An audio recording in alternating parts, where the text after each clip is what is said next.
To all who come, welcome. Disney is a time machine that takes us back, connects us together, and shows us that not even wishing upon a star ever gets old. Now come sit with your friends, Jonelle, Sean, and Megan as we deep dive into the heart of Disney. We're going to find out which movie's actually better. The live action 101 Dalmatians or the animated 101 Dalmatians? Obviously the animated. Obviously the animated. Who do you think we are here on Friends of Disney? Welcome back, friends. Welcome back. Oh. So you guys don't know this, but it has been war at our house. Over 101 Dalmatians. 101 Dalmatians, for those of you who don't know, it's a classic. Brilliant, even. And it was my childhood favorite movie. And I got introduced to the live action one this week. Oh boy, everyone forgets this one is a live action. Yes, they do. Before we get into talking about the live action, check last week's episode if you want to listen to our rant about the original. You mean listen to me tell you about how wonderful it is and how charming and how absolutely delightful it was and how I love Pongo and Perdita and yes. Yeah. And how cute the puppies are. And the worst job at Disney of all time. No. Live action. Have you ever actually seen the live action? I can't remember if I sat down and watched it. I would say front to back. I'd say I definitely saw snippets of it. I can't remember ever sitting down and watching it though. Okay, so what was your first impressions for it? Because I've seen it before. It's just been a long time. Okay, I think starting with, there's a lot of times you told me to look away, which I was not expecting. For those of you who don't know, I'm a very squeamish person. I can't do medical shows at all. I kind of pass out at the sight of blood. More specifically, sharp objects that cause blood, not blood itself. Yeah, like needles, no. Or I also have a big fear of taxidermy. Don't know why. Can't do it. She hates taxidermy. Can't do it. I mean, why would you stuff an animal that was a lie? Kill it and be like, you know what I want to do? Fill it with a wood saw and then make it look alive again. But this time, we're going to display for all to see Cabela's. Why? Why Cabela's? Why? Why museums? I think you've said why enough times. It's unethical, is what I'm saying. And Fair. a lot of time, and then during this movie, you were like, Megan, look away. And I'd be like, oh, okay. Looks away. And then I'd be like, okay, so but why am I looking away? And that usually, it was just not one of the movies that I was expecting it. I personally really liked this movie. I thought the pacing was really bad. I disagree. Okay, so let's go through our Well, we'll go through we'll actually score off of each of the categories, but let's just talk about it. Okay. Listen. Why did you think the pacing was? Because the pacing to me felt almost exactly the same, other than it had a little bit of a slow start. I mean, yes, it was definitely a slow start. Okay, so something Sean and I were debating last night is whether or not we liked that the animals did not have dialogue. We didn't talk much about it at all last night. Sean was like, I wish the animals had dialogue. Or at least that there was a sense of dialogue provided for them, even if it was in the form of subtitles. In Pokemon, we never hear the Pokemon actually talk, but they'll put up subtitles. Or they do Pika Pika, Pikachu. But they at least have expressions that let you read what's going on. And if you read these subtitles, it'll be Pikachu is happy.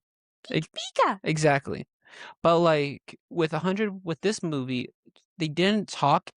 And at first, the initial interaction, I think about the interaction between Pongo, Perdita, and that bird at the electric fence. Yes. When in that scene, initially you know exactly what's going on. But then the interaction goes a lot longer than you would expect it to go, and you're like, what exactly is being conveyed here? Okay, listen. Maybe it's because I grew up on the Air Buddies. My brother was obsessed with the Air Buddies series. Same with me and my siblings. So for those of you who don't know what in the world is Air Buddies, it was so there was this movie a long time ago. I don't know how long ago, called Air Bud, where it was about a golden retriever who could play basketball. and then a bunch of other sports. And then they were like, you know what sells even better than a full-grown golden retriever? Puppy golden retrievers. Mm-hmm. And then they made a bunch of series about, I don't know, there's like one about aliens and stuff. Yes, but anyways. They have really bad, like, auto dubbing. So there are, like, human voice actors, and then they, like, use CGI to, like, make the animals' mouths move to Mhm. match whatever the human counterpart is saying. And holy gosh, that does not stand up. Like, I personally don't have an issue with it. uncanny valley, my guy. Maybe for you. For me, I'm fine. But, like, I don't think it would have worked in this movie. Because in order for those to happen, like, it either has to be from the dog's point of view, and that's why 101 Dalmatians work, or it has to be from the human point of view, and, like, the animals still don't talk. And considering it was from the human point of view. I mean, yeah, it was from the human point of view, but like there was a good I think 20 minutes where the only talking came from Horace, Jasper, and Cruella. Other than that, it was just dog barks and Yeah. dog squeals. And I just couldn't help but be like, what the hell's actually going on? Like, I'm watching things happen, but I'm missing a lot of what's getting conveyed, you know? Yeah, I feel like Especially when you add in all the other animals, like the raccoons and the bunnies and the sheep and the pig and the chicken. how do you feel about them adding more animals? I personally loved it. I found it like wonderfully chaotic. I just hate that they switched out Sergeant Tibbs. Yeah, Sergeant Tibbs. Maybe it's because we like cats. They had a cat in the movie. We like cats a lot more than our childhood counterparts. You're did. not wrong. Because we have a cat, his name is Nova, and we love him dearly when he's not. You sometimes see him here. A lot of the times during episodes you see him. But it's not our usual recording time, so he's not Anyways. here. But yeah, they kind of replaced Sergeant Tibbs, who was like one of the best characters in that movie. I was gonna say, I don't see why they replaced him though. It doesn't make sense to me. They still had a cat there. Sean, have you ever tried to make Nova do anything? You're not wrong, but Sergeant Tibbs did stuff. I say this because I also wanted the job when I was younger to be like one of those people who train animals for movies specifically. I raised you the raccoons. I know where you're going, and I raised you the raccoons. I raised you, they were puppets. Exactly. You couldn't have had a puppet cat or an animatronic cat I don't think they or were. a CGI cat. I hear you. They should have. But, like, from what I saw, besides the raccoons, for some reason, maybe it's because everyone loves Trash Panda, like, deep down inside. It's a weird thing. The trash pandas were funny. They tried to get, like, the dogs and, like, all the animals to do their own, I'm going to say, quote-unquote, stunts. Mm-hmm. And by stunts, I mean, like, hey, dog, walk down this ramp. Yeah, right. Hey, pig, oink. And, like, there's a term that's called, like, herding cats, which is nearly impossible. By the way, Mm-hmm. that's how I feel about my toddlers every single day. Touche. Yeah. Do you see what I liked about them having all the other animals though is that it kind of fulfilled what I wished happened more in the original animated. Yeah. They went full Home Alone on Cruella, Jasper, and Horace, and I loved it. Yeah, no. I had nightmares last night because we watched this yesterday about Cruella DeVille in the molasses. Like especially the air bubble. Oh. No. I'm pretty sure that's like a DC horror villain setup. But like, it was so funny. Her getting sat on by the pig. I felt bad for the pig. Like, to me, it was a nice difference because, like, I felt this ending, like how the puppies got home and everything, and like the police arresting a Cruella in them and then seeing all the dogs. I thought that was a much nicer resolution compared to the very long drawn out through the snow. Okay, I hear you, but that was my favorite part of the movie growing up. I know it was. It's like the dogs moving around and like seeing the, I don't know, like the world being a better place. So it's having someone who needs help, especially a large family. Like Mhm. 101 is not like a number to scoff at when it comes to like a life thing. Oh, duh. And so to have like, I was so excited to see like the Labrador scene in like the live action, and like that just did not happen. And I was like low key upset about it. Or like we saw them in like the farm technically, but like those two signs of like the dogs having like milk from cows, which I'm pretty sure they can't have. Correct me if I'm wrong. I have not owned a dog in years. And I don't think they can process that. But like they took that scene and then like the scene of like them reuniting and basically stuffed it into one. I mean, well, because we didn't have Perdita and Pongo showing up at Hell Hall at all, No, we did not. which I kind of liked because I would have been terrified to see full angry Dalmatians Yeah. like they had in the animated. But I also like that it's still like the puppies were able to get out just fine, and it's like again the Home Alone aspects of it, where it was like Horace and Jester just kept on getting injured, or it's like some kind of like unintended trap. Okay, listen. Let's talk about Horace for a second. Okay, aka Arthur Weasley. Okay, aka Arthur Weasley. Yesterday I told Sean like my in-head canon is Arthur. This is Arthur Weasley before he became Arthur Weasley, and he was like, Megan, he's in Harry Potter. So I raised you my in-head theory. Okay. At some point, due to magic shenanigans, which we know happen at Hogwarts all the time, Okay. he was hit by a memory spell Okay. where he forgot how to use all magic, forgot magic. So they sent him to the mortal world for like a year. Okay. He runs into Jasper. Jasper's Okay. like, this guy's an idiot, but I can convince this idiot to do pretty much anything. I hear your theory. Then they get home alone. And then Horace wakes up one day and is like, actually, regain my memories because that was a trip. Mm-hmm. And is then accepted back, and then meets Molly Weasley. And the way that he wins her over, tells her this crazy story about how he went to prison for almost killing 999 puppies. Not 999 puppies. I hear you. Yeah. And I will let you have your theory. Is it a really bad theory? A little bit. I But just I'll let you have your theory. look, I just felt bad because for like the Home Alone characters, Mm-hmm. I knew them as the Home Alone bandits before I knew them as anything else. And I feel like this is like how you associate like actors, right? Yeah. Like I will love Kristen Bell in anything because the first thing I saw her live action was As Eleanor Shellstrop. as Eleanor Shellstrop, and I love her. She could be in the worst movie ever, and I'd be like, "Aw, it's Eleanor." Like we're watching Ghosts, which is on Paramount Plus, and we know the main character, Sam, Mhm. as that one person, the Queen of Aldovania. So I'm just like, "Oh, it's our queen." See, but like, But I know Horace as Arthur Weasley, and I wouldn't hurt Arthur Weasley. no. So it makes my heart hurt. I mean, I get it. And like, yeah, I get it. Like you're seeing someone who plays like that you know of as like a specific character Mhm. in a different like scene, and it doesn't feel right.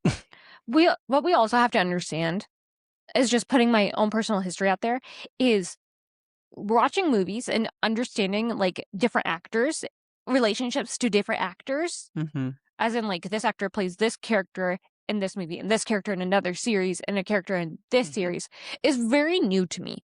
Yeah. As a kid, I did not know any actors besides Mm-hmm. Tom Hanks, Tim Allen, and Amy Adams. Mm-hmm. That was it. And so, like, it's new for me to be like, oh, I know this actress. Let me look up where she's from. Oh my gosh, she's from this thing. And then, like, being like, oh, I know this character. And so I feel like I'm kind of, I don't know. Yeah. See, Who going wants to- back to like what I was saying about like how I like the ending a little bit more is because of a very noticeable gap that this movie's resolved that you never thought of. And it's because we go from in the animated them being in like that like truck or whatever from Cruella, like that's Mhm. being chased by Cruella, Yeah. to the house. Mm-hmm. You really think they could have gone all the way through London as 101 dogs and not get noticed randomly? Again, they were dressed as Labradors. Not all of them were, but again, 101 dogs going through the streets of London. You don't think they would have gotten noticed? Like, at least this fulfills that gap of like, oh, the police found them, brought them back, and then you also close the gap of like, we have a lot of other puppies without ID tags. We don't know what we're going to do with them other than bring them to a pound. I mean, Like, it does close that gap. look, in my fanciful 101 Dalmatians, the animated, it doesn't bring it up because that's just a depressing. Like, that's just so depressing to think, like, if Anita and Roger were, like, 99 puppies is a lot of puppies. And to everyone else in the world, they're like, could you imagine having 101 cats? You're not wrong. It's something I have to talk with kids all the time. It's like 100 can be very small when it comes to some things and very big when it comes to others. Like 100 grains of sand is very little. 100 elephants? Yep. Too much elephants in our backyard. Exactly. But like, I don't know. I feel like to say something is too sad in a movie about puppies risking being skinned is a little. I just feel like this movie is darker. This version, yes, is darker because they actually have the skinning side more established. Oh, I remember I looked up once during the scene where she had like the tiger on her head and she was having it talk, and You did laugh. Like, she moved the mouth like in response to like something she said, and you did laugh and thought it was funny. In the moment, yeah, but it took until late last night when I was having nightmares where I like realized what actually happened. And Skinner. This movie also did solve one flaw I found in the animated that we'd heavily debated. Which is? In the animated, Cruella only stole the main 15 puppies. Yeah. And bought the others. Yeah. Here she stole all of them. Yes. And like established her as like more of like an unethical monster of a human, considering like in the beginning of the movie they also brought up, oh, the Siberian tiger from the zoo is gone. Because she had it stolen and turned into whatever it was turned into. And so like it really established her more as a true villain, more so than the animated did. I'm so sorry. I just had this realization. Yeah. Hear me off. We're going on a tangent. Okay, better not be too big of a tangent. Animal Kingdom. Yes. At Disneyland, not Disneyland, Disney World. Yep. Don't come for me in the comments. They had a poacher scene with Little Red, the elephant. And it's 101 Dalmatians if it was in Africa. I don't know what scene you're talking about. I might have watched TPN vids more than you did. Because I don't know what you're expecting me to know things about Animal Kingdom when I've never been to Animal Kingdom or seen much on Animal Kingdom. Okay, so like back in the day, when there's like the safari guide that you can go. The Kilimanjaro Safari, yes. Yes. So originally it had a plot line about like there's some poachers that are like coming for the animals. I thought that was Jungle Cruise. I mean, apparently it's just a really hot topic. We do not live anywhere near jungles. We do not live anywhere near a Disney park. I was going to say near like big animals that are like going extinct besides wolves. So in the movie, they were talking about how they arrived at the zoo. Like zookeepers came in and they found the skinned body of the tiger in the enclosure. I was watching a video the other day about the original Kilimanjaro Safari, like before the staff preview, and they had a picture of a elephant carcass that was supposed to be Big Red's mother, and apparently it was like really gruesome. And so in my head I was like, oh, Disney drew inspirations from themselves. Oh, okay. Yeah. Sorry, that was a tangent, but like ADHD sometimes goes weird places. I get it. My main issues with this movie are mainly around Roger. Actually, it's entirely Roger, and then like the time period that this movie is supposed to take in. Because one, I have an issue with the fact that Roger's not British. I know he could be American and just be like move to like London, but I'm like, no. And like they also made him not a musician, which to me sucks because the whole thing with like at the beginning of 101 Dalmatians was Pongo being like, he's a musician, he dedicates his life to his music and has a crappy social life. And like that was his whole like character and stuff. Here they just made him this really grumpy guy and barely brought up the fact like he only mentioned that he was a video game designer once. Twice. My point stands. Maybe 3 times. Not even 3 times. I know it wasn't that much because you saw the video game. Okay, yeah, you saw the video game. He only mentioned him being a video game designer once or twice. Because of Cruella asking how those two got together, or what he did. Yep. And then at the end. Mm-hmm. And then he mentioned like one other time when he had the bike of like, if only I sold games, we could actually have a car. So that's like maybe 4, 5 times. I'll give you 3 or 4 max. Nothing more than that though. But again, in the animated, it was his entire character. If he wasn't doing something else, he was playing music. That was the whole thing with how we got the Cruella song. Which they did not play in this movie until the end credits. Which I get they quote unquote modernized it, like tried to make a joke out of Cruella in a different way through a different, more modern medium. I don't care. It worked. The song's a bop, and it was such a central point to his character. They just made him a grumpy guy. I'm going to be completely He was honest. a grumpy old guy. Honestly, I questioned Anita's choice to marry him. I'm going to be completely honest with you when I say I could not care less about Anita and Roger generally. Anita, I liked her a little bit more because they rounded her out a little bit more in this version. And I couldn't stand Roger. Okay, listen. We'll get back to Roger.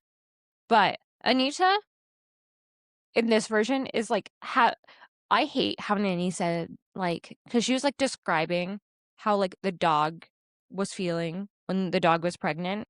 And I was like, as someone who was once pregnant, she made it seem like it was just like a dream that you're walking through. My guy, it could be for some people, but like, if I heard that when I was like rough in my pregnancy, I would have like punched the TV screen very lightly because my TV screen is important, like is very like that stuff is expensive, but I would have been really upset. And two, when she's like, Anita, I think you're having a puppy. I was like, bro, tell her she's having a baby because she's not a dog. It was very strange the way it was. I didn't find it as strange. Like her saying, I think you're having a puppy or whatever like that. I didn't have an issue with it considering, like, in context, it made sense. They were talking about Perdita having puppies. And then, like, a puppy is just a baby dog. Baby dog. It's a baby nonetheless. And, yeah, I know you're about to cut me off. And I know I'm a guy. I know I don't get pregnant. All those things. I know I don't have much to say on it. Other than, to me, it made sense in context. Because they're sitting there talking about puppies. Like, they're not be the only puppies. I would have still been very upset if someone, while I was pregnant, was like, oh, I think you're having a puppy, even if we were having conversation about puppies. The thing is, she didn't even know she was pregnant at the time. It was like hey, you could be pregnant. But, like, also, I don't know. It just felt very, very strange. And I think it also is a testament, again, to the time period that doesn't make sense in this movie. Because, again, this is supposed to take place in London.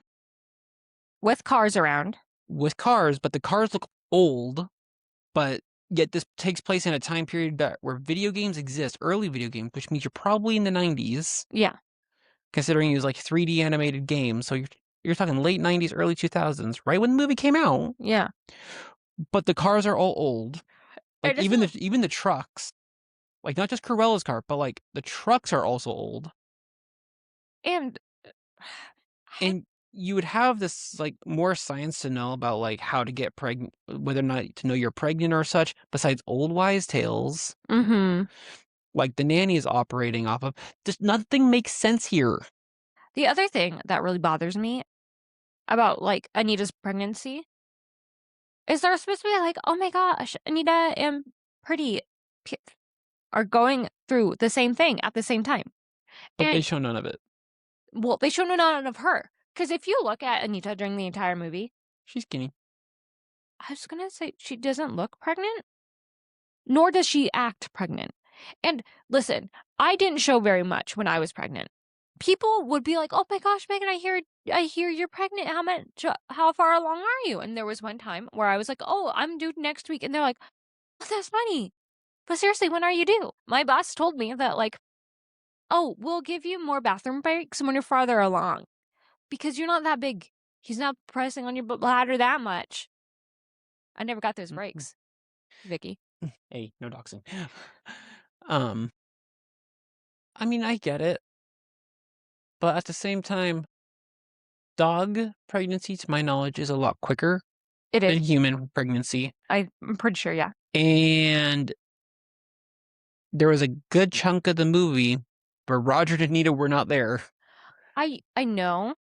So it's a little hard to like justify like, oh, she wasn't showing that she was pregnant or anything like that when she was from the time that we found out that she was pregnant. There was only 2 or 3 scenes before it was only the dogs. Which is why I'm saying they did not need it in the movie.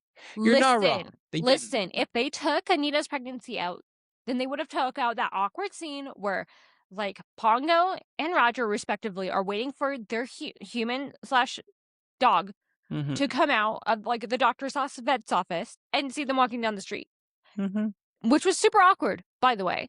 And then the one scene with the baby at the end where like Nanny's like, "Oh, I have you and Roger and Anita and the baby, and that's all I need." And then they go around in a circle being like, "Oh, I have you guys, that's what I need." And then they go, "And then our dogs have their children, and their children have their children, and that's all we need." I'm like, "Okay, then why did you throw this baby in here?" And I'm talking as a person who loves kids. I just feel like it was not needed. It wasn't. And listen, I also feel like the reason you watch 101 Dalmatians is not for the humans. It's true. Maybe for Cruella's, like, craziness, but not for Anita and Roger. But with Cruella, I think this Cruella was amazing, and I almost like her more than the animated. No. I love that they pushed the insanity so much more. I'm thinking about which one I would prefer as a child. I think I would, as a child, would prefer the animated. Probably. I think the actress did a great job. The actors did a fantastic job. I just have, get this, a bias towards the animated. No, really? Shocker. I know. But I think I was a very sensitive kid. I know. As I am a very sensitive adult. This is true. She would have scared me to death. I think that's the point. She conveyed what the animated barely was able to convey. Her about chose not to convey. So your whole thing was about the relationship between the dogs and how the dogs are actually really smart. Yes. Not much on the animals because there was only 2 other animals in the animated. 3, Sergeant Tibbs. What's a cat? The horse. Okay. And the goose. You can't forget the goose. I forget the goose even existed. She was only there for 1 scene. Anyway. 2 scenes. My statement stands. But with this movie, they actually made Cruella to be more of a villain and show her more insanity villainous side so much more. Because in the animated, Horace and Jasper were more villains than she was. Yes. She lounged around. I love my furs. Woohoo. I live for furs. I worship furs. Yeah. But like, she really barely did anything in that movie.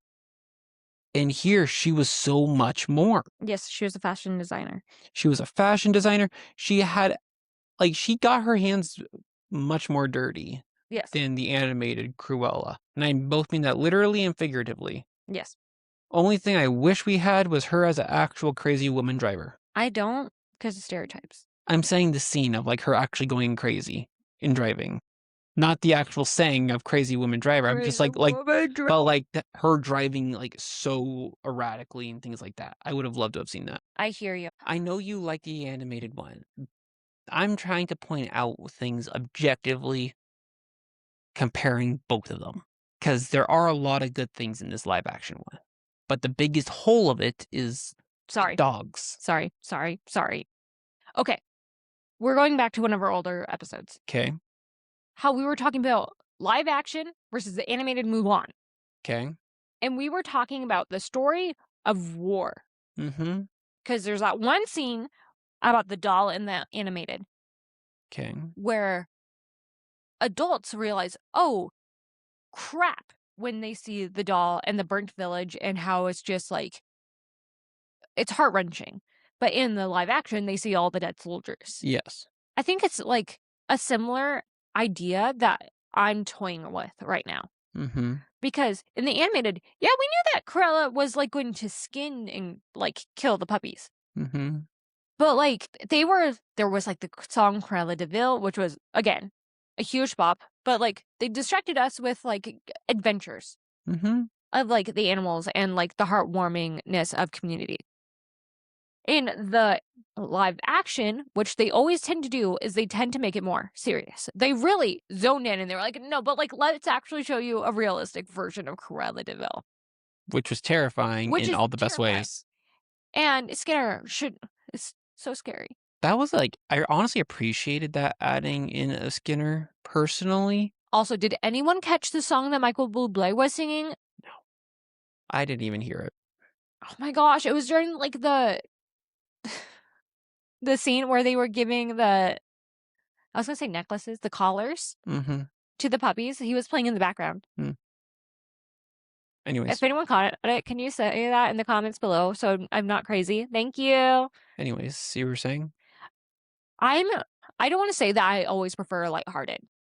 Because in my favorite media is more on like the darker side. Mm-hmm. And so it's really hard with Disney because I want them to tell stories that are real. Mm-hmm. But like also, I don't want to walk in to a Disney movie and then like be scarred for life. You're not wrong. And so when I look at this movie and then I look at the live action counterpart, I'm like, in my head, I'm like, it probably exists in more of a middle. There should be a middle where like it's not as extreme with Cruella. So like bring Cruella just down like 2 notches. And then turn the adventure up 2 notches. So that way they meet in the middle. That would have been my perfect movie. Mm-hmm. But I guess if someone were to come up to me and be like, Megan, which one should I choose? I know you're a huge fan of 101 Dalmatians. I know you're the goat who knows everything. I'd be like, I know. I'd ask the question, how much do you really want to pay attention to Cruella as the devil, if you will? Like, do you want a more lighthearted romp of family, or do you want to see this crazy woman get her comeuppance? It's true. But like, I appreciate that they really tried to round out the story. Because the animated one did drag a lot on when they were bringing the puppies home. It did. I know why you like it. I know why you think it is important. We went over that last week. But it dragged on a lot. I feel like the scene at the farm dragged on a lot. In the animator or this one? This one. It did, because it didn't go any further than the farm. They got to the farm. Cruella was there. They ended up running off. And Cruella tried to get out of the farm and kept on failing. And that's where the police caught up to her. Because once they left the farm, the puppies were home free. They ran over to the town. Police were there. Everything's good and great. I have a theory. A film theory. Sorry, Lee. So in the animated version of 101 Dalmatians, I don't think you know this, they were terrible at their job. They were like, we called Scotland Yard. And Scotland Yard was like, we can't really do anything. Yeah. In this movie, they do a whole lot. Yep. And I I have this sneaking suspicion that when Disney was like, let's make this movie about puppies and puppy murder and stuff like that, let's actually make the police do their job. I remember listening to something about Sesame Street. Hear me out. This is a small tangent where they really wanted like the adult humans to feel like people you can actually trust Mm-hmm. because what they see what they see on TV gets reflected back and makes them think about like the adults around them. So if you have that's why we have a lot of shows like Paw Patrol where Mm-hmm. the police dog is like, you're the one messing with it. No, I didn't. I was right here. What was I saying? That's why like Chase is like the main guy because like police dog, so you can trust the police officers. I have a feeling that like that's why they put the officers in such a positive light was because it's a children's movie and they want that and it ties up so many loose ends easily. It does tie up loose ends easily. I still feel like it's a reach to say that that's the reason that they made the police do their job in this movie, because I feel like the loose ends are more of the reason than trying to put them in a good spotlight. I think that's just a happy byproduct. Because thinking about Cruella getting caught in this movie and how like they actually like had a warrant at her place and they were able to find like more just causes, like, oh no, she definitely stole the puppies and is like trying to skin them, whatever. Mm-hmm. Because like they found like the Siberian tiger fur or whatever. I don't know if it was a rug or a coat or what. A shawl, maybe? But like it made me realize that realistically in the animated movie, nothing tied Cruella to the original crime. Yeah. Like realistically, Cruella could have gone completely free and could have been just Horace and Jasper that got arrested. And at least here, like they showed her connection to it a little bit more as well, which I do appreciate because it really helped establish her as like a villain, Mm-hmm. the evil villain that we all know her to be for wanting to, kill and skin puppies. Which is why I'm so mad they made Cruella the movie. Yeah, I have a feeling I'm going to be banging my head against the wall when we get to It that. won't be as bad as Snow White, the live action. There's not much that can be worse than Snow White. I said not much. Not that it's impossible. Yeah. I just think when it comes to the live action, the only real issues I have with it are when we have the humans removed and it's solely on the animals, and Roger are the two biggest problems with this movie. And the issue with when we're focused on the animals is a big problem because it's for a good chunk of the movie. Because it's not just simple interactions. Because like again, you generally get the idea. But like if you don't watch the animated one, you're not going to know what's happening in this movie. It's true. Because when the Twilight Bark happens, if you watch the animated, you know that that's the Twilight Bark. Here, you don't. If you don't have that base knowledge, you're not going to know what that is. It's true. It's true. You get nothing. I have like 5 thoughts. I'm really struggling with ADHD today. And it just gets worse. Like while you formulate your thoughts. It just gets worse from there. Like you don't know what the Twilight Bark is. And again, you have these interactions of dogs communicating back and forth or with different animals communicating back and forth. And it just goes on a lot longer than you expect it to. And you're like, but what exactly are you saying to each other? Okay. Like what was said that got all these animals involved and like how they came up with this giant plan to throw Horace and Jasper out the window? I hear you. Okay, this is something I really appreciate as like the animals making their actual realistic sounds. Yeah. Yeah. But I mean, no, I agree with you that like there's showing and telling that teachers always be like show, don't tell. But like you've got to tell at least a little bit. yeah, there has to be at least a little bit of telling, especially when you're operating with like characters that don't have expressions as we know them. Perfect example of this done right. Mm-hmm. There were a few Pokemon episodes, like back in the Indigo League, like Mm-hmm. the very beginning, where Ash Ketchum and his friends were separated from their Pokemon, Yes. and Jesse and James were separated from their Pokemon. And so you had episodes where it was like just the Pokemon talking to each other. And you'd think the whole episode would be like Bulba, Bulbasaur, Charmander, Pika, Pikachu. But no, we had Meowth who'd be like, oh, Bulbasaur, you're really missing Ash. I get it. Wheezing. And that was like the perfect where the animals were making animal sounds. But we had one character to be like, oh, I know what they're saying. And not that way. That's like Dr. Doolittle, who's like, I can talk to all animals. Because sometimes that can be really good or it can be just really bad. Yeah, but like, even with those episodes, they would like also sometimes if like Meowth wasn't there, they'd have subtitles actually showing like, oh, Pikachu's saying this and like what they're actually saying to each other. And like again, at least Pokemon have expressions. Pikachu is like the master of impressions. Yes, with all the like weird animal impressions he can do. Yes. But here you can't read their expressions. You're just operating like visually what physically is happening. You're just hearing rough, rough, rough, rough, rough, rough. For all you know, they could be saying F you. F this crazy lady. Or they could be saying, I want to go home. Right? We could have had a dog saying, I'm hungry. We could have actually had a Rolly saying, I'm hungry. We wouldn't know it. Which I think is the other reason why we didn't have a Rolly, because there was no way for him to go, I'm hungry, Mama. I'm hungry. I brought up that to you last night. I know you did, but I'm saying it here You're now. taking my joke. Well, that wasn't your joke. Your joke was that you probably didn't do Rolly because the saying repeatedly having a dog like expressing that it's hungry just wouldn't land well. Yes. That was what your joke was. I'm thinking about Candle Shoe, where it's not about candle nor shoe, and you took that. Yeah, I made that joke when we were watching it, and then you took it. I did take that one. I admit that.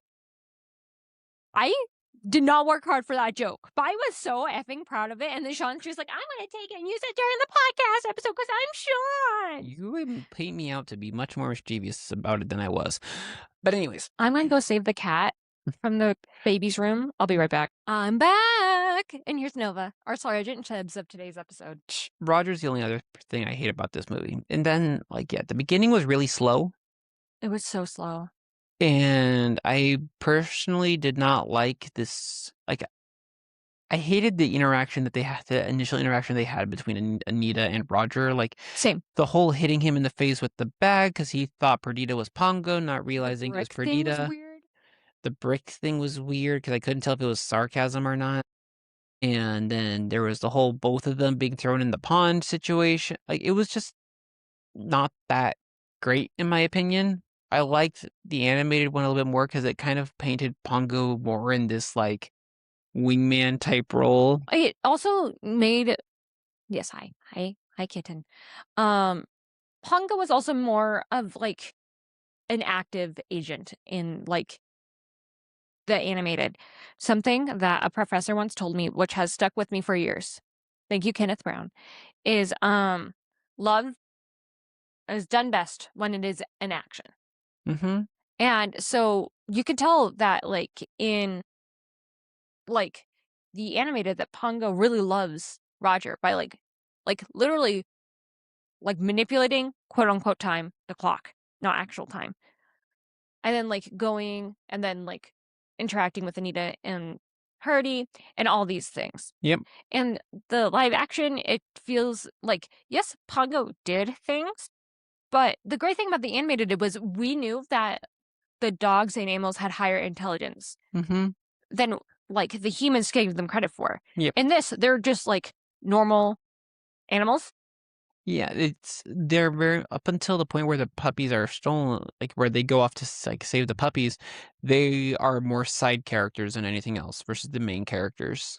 It's really hard to do movies about animals that are supposed to, like, okay. You can't do a movie about animals in live action where the animals have to be the main character without anthropomorphizing them. I disagree. There's a movie I love called Secretariat. The humans are the main characters. You're right. Also, my dad loves that movie. It's a great movie. I feel like in order for an animal to be a main character, and I would argue that Secretariat is, he's the main subject of the movie. Yes. But he's not the main character. No, that's definitely like the owner. owner. Yeah. I don't know horse terms, but I feel like the problem is we're trying to tell a human tale through animals that don't speak. I think it would be like a dog tale through dogs that can't speak. It's a movie about dogs. It's a movie The about story is dogs. about dogs. I mean, yes, but like what they're doing is human. Hmm. Okay, because They're not anthropomorphized. they're not, but they're promorphized. Because sure, dogs care about the young, but like I don't know if they would like do what Pongo and Perdita did. Well, and they took away how much they really didn't like Cruella. Because remember in the animated, they had that whole scene of Purdy hiding underneath the furnace? Yes. Here, the dogs kind of existed and didn't show much disdain for her, which also made the video game situation at the end that much more confusing. Yeah. Because they didn't set up the hatred of Cruella that well. Here's my honest thoughts, my honest opinions. The reason why that it worked as well as it did in animated was because they had strong characters in Pongo and Perdita. Yes. And because they characterized the animals so well, you fell in love with it, and that's why you continued to watch the movie, even though the pacing was funky at times. The problem with the live action is because they took away the ability for the dogs to talk, for better or for worse, they didn't give the animals a lot of personality besides them being dogs. In fact, for most of the movie, until Sean pointed out that Purdy had spots around her eyes that kind of made it look like makeup. I couldn't tell the difference between either one of the Dalmatians. Mm-hmm. Yeah, at any point in time. So that kind of just like begs the question of how do you give something that doesn't talk personality? And we're not giving enough, and because of the sheer number, like 101 Dalmatians, plus a pig, plus a horse, plus XYZ, Plus sheep, plus chick. Like, there were so many animals. plus so many animals, you're not given it any time to really, like, get the personalities. Which then comes Which is fine.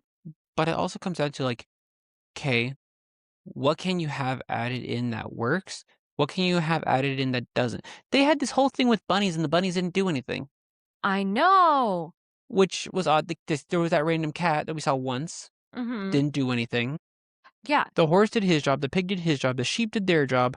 The cows did nothing, but you had cows. No, they fed the puppies. Yes, but it was barely an interaction, unlike in the animated where it was more established. Yes. And then you had, again, like the dogs that did what they normally do. Like the dogs that helped and Yeah. stuff. The non-Dalmatians, if you will. Yeah. And so it comes down, and then you had the raccoons. So it really comes down to, like, what animals could you have added in to help with the plot and, like, that were needed? So that way you can still put effort in. Like, again, they didn't need the skunk. They really didn't. The skunk was this last little hoorah funny bit. You could have gone without it. But, like, there could have been opportunities for more time to give the dogs and the animals their personality. Okay. Hear me out. While you were saying all of that, I promise I was listening. Mm-hmm. But I figured out what we don't like about this movie. We liked the human parts. Mm-hmm. The parts about the humans, because in the animated, let's be honest, we knew like two things about Roger. He was a musician. And had no social life. And he had no social life. And we knew one thing about Anita. That she was friends with Cruella. That she was friends with Cruella. And we knew one thing about Nanny. That she existed. That she cleaned. That too. Like, her job was to be the house taker. Mm-hmm. They fleshed out the humans in this movie, which, great, awesome. But they diluted the dogs. They diluted the animals, again, because the animals are not talking. And they didn't give enough screen time to any of the animals besides, like, Lucky, who I cannot stand in this movie, by the way. They made Lucky have to be ditzy and dumb, and I don't get it. Okay. That, and, like, I get one animal would be left behind. Because Sergeant Tibbs did a fantastic job in the first movie, and none of them were. And I get one animal had to, like, I don't know, be left behind. And then it was, like, lucky that he wasn't forgotten or whatever. But, like, it was so dumb. It was so dumb. But, like, I don't know. Well, and, like, the thing with Lucky, too, like, how did they know that they were missing Lucky? Right, unless the dog was counting. But we wouldn't know because we couldn't freaking understand them. True. I'm just saying, I think that's also the reason why I prefer the animated. I prefer the dogs. You prefer the humans. We figured it out. So before we end this episode, we're going to do as we always do for every live action versus animation, and we're going to work through briefly 4 categories. Ouch. First category being pacing/plot, our characters, the music, and the overall aesthetic of the movie. We'll determine which movie did better at each category, and whichever one's more of the categories would be objectively considered the better one. Mm-hmm. So, starting with pacing/plot. I think they're both about equal. They're both like slow and funky in specific places. I hear you. Like the movie, like the animated movie is like slow, like you said at the end, right? But I feel like the live action takes so long to set up. I'll give you that one. Like plot-wise, like the plots are pretty much exactly the same, but pacing-wise, they balance each other. Like they're relatively equal because one does have the live action has a slow start, but the animated has a slow end. So I'll give you the draw on that one. Characters is hard. I was gonna say it's a draw. I'll give it to the animated because the humans are not the characters, are not the main characters of either movie. It's the dogs that are the main characters. And in the live action one, the dogs were terrible. If you can't do the dogs justice, and it's terrible. I'm sorry. It's the focal point of the movie. I was like, when it comes to like, who's the main character of this? The Dalmatians. And in the live action, that was the worst part. Yes, if the story was told from Roger and Anita's point of view, what they were trying to do to get back the dogs, then it would have been something different. Exactly. And that would be a situation where Pongo and Perdita were part of being kidnapped, not trying to save their own puppies. Yes. So I'll give it to the animated for the characters. Music has no choice to go to animated because it had Cruella DeVille. Like literally in the movie. And Canine Crunchies. Canine Crunchies. Sorry, it's been a running joke this like the last 2 weeks about Canine Crunchies. Yes. And then the last category being aesthetics. The animated is so beautiful and hand drawn. Do I need to remind you? I mean, so here's a problem with aesthetics. You could look at the medium, but the thing is, if you were to say, well, the ones like hand drawn, most of Disney's older movies before 2000s were hand drawn, and so I don't feel like that's quite a fair argument. I have a fair argument though. If you gave me any scene from the animated movie and asked me which dog was which, I'd be able to tell you. If you gave me any frame from the live action, I would not be able to tell you. As in like the breed of the dog? As in the difference between the Dalmatians. Oh, yeah. And I feel like, again, if the movie's about the dogs, you should be able to tell the difference between the dogs. But when you're talking about the aesthetics of the movie, you got to think about where they were, London, and all the scenery associated with that. I thought they did a good job of depicting London and stuff in the live action movie. Not just listen, I know I haven't been to London and you have, but they were able to show a little bit more than the animated one was. I hear you. But I'm going to bring up the thing that you argued. When does this take place? Yes, but that's setting, not aesthetic. Aesthetic is how it looks. Yes, but I feel like that's a plot issue.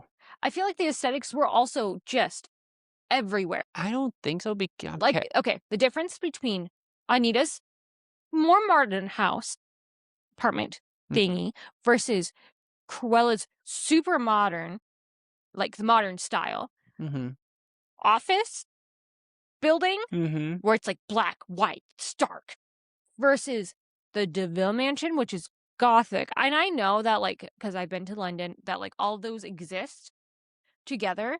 But when it comes to like set dressing, which is like something just like in animation where they have to like actually create sets, it felt very disconjointed.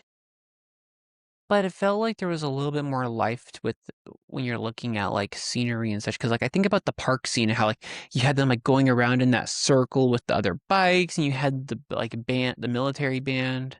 like sitting there playing music.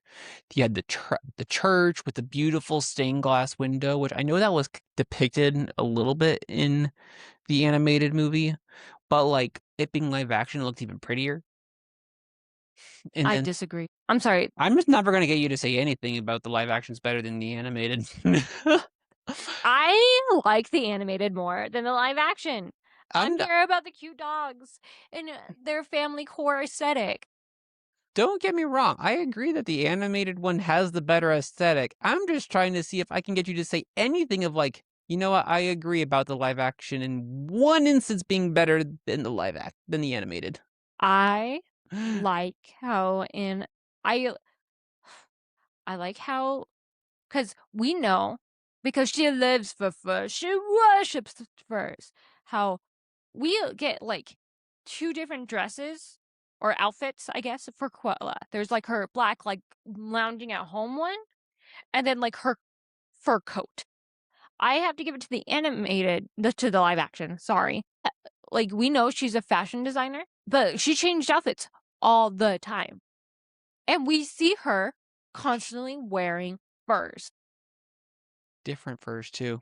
So I will give Cruella in this aspect that Cruella is better in the live action, although I prefer her in the animated. 5th category, Cruella goes to live action because all around Cruella in live action is just better. Just let me have this, okay? Okay, yeah, sure. But no, all in all, animated is objectively better. They win. They win the animated versus live action today.